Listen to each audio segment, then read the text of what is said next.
Assalamualaikum warahmatullahi wabarakatuh. Perkenalkan, nama saya Musdalifah Nurdin, NPM 22110011, Program Studi Pendidikan Biologi Semester 4, Institut Pendidikan Tapanuli Selatan.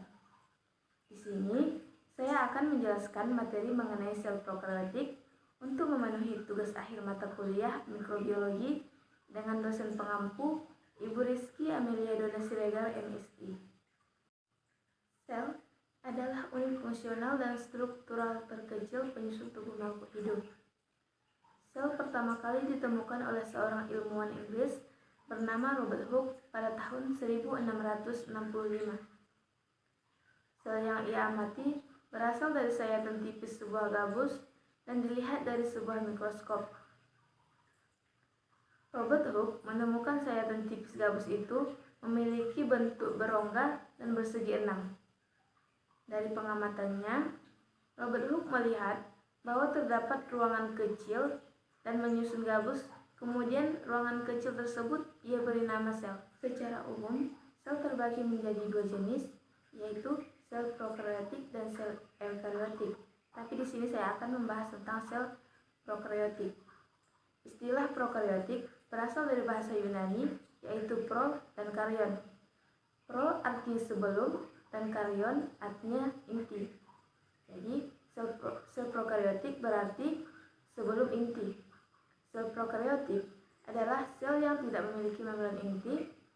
Sel prokaryotik ini merupakan bentuk sel paling sederhana dan ditemukan pada organisme bersel tunggal seperti bakteri, archaea, dan cyanobacteria atau disebut dengan ganggang hijau biru.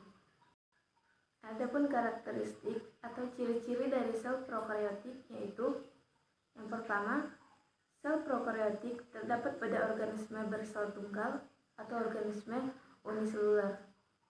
Yang kedua, materi genetik atau DNA akan menggumpal sebagai nukleoid di tengah sitoplasma. Yang ketiga, sel prokaryotik tidak memiliki organel seperti retikulum endoplasma, mitokondria, dan lisosom. Yang keempat, sebagian besar komponen struktur dinding sel adalah peptidoglykan. Yang kelima, susunan kromosomnya sirkular. Sel prokaryotik tidak memiliki inti sejati karena DNA tidak terselubung oleh membran. Dan yang keenam, ukuran diameter selnya antara 0,5 sampai 10 mikrometer. Adapun struktur dari sel prokaryotik yaitu: pertama, membran sel.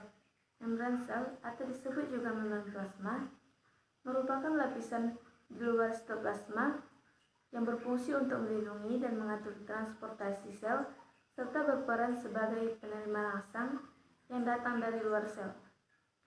Struktur ini berfungsi dalam mengatur pertukaran zat antara sitoplasma dengan larutan di luar sel, melakukan pertahanan mekanisme, dan untuk memberi bentuk pada sel. Yang kedua, dinding sel. Dinding sel ini tersusun atas polisakarida, lipid, dan protein yang berfungsi sebagai pelindung sel dan memberi bentuk yang konstan. Pada dinding sel terdapat pori-pori sebagai jalan keluarnya molekul. Yang ketiga, kapsul. Kapsul merupakan struktur pelindung ketiga setelah membran plasma dan dinding sel.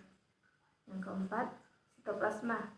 Sitoplasma adalah salah satu tempat berlangsungnya aktivitas sel prokaryotik selain membran sel. Sitoplasma berbentuk cair dan tersusun dari air, lemak, protein, serta mineral.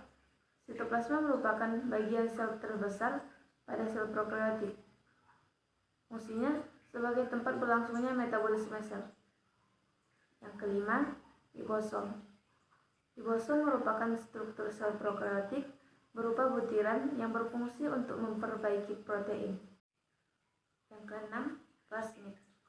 Plasmid mempunyai fungsi penting dalam memberikan resistensi antibiotik, memfasilitasi pertukaran genetik melalui konjugasi, membuat bakteri menjadi patogen, dan memperluas kemampuan metabolisme bakteri. Yang ketujuh, nukleoid. Nukleoid adalah wilayah berbentuk tidak beraturan di dalam sel prokaryotik yang mengandung seluruh atau sebagian besar materi genetik.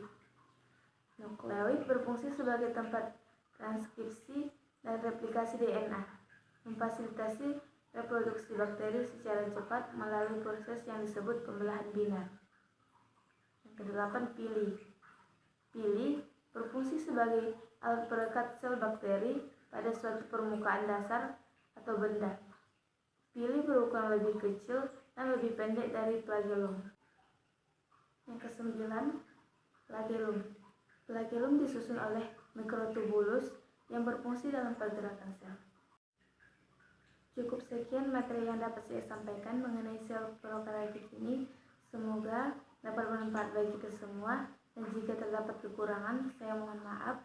Saya akhiri. Wassalamualaikum warahmatullahi wabarakatuh.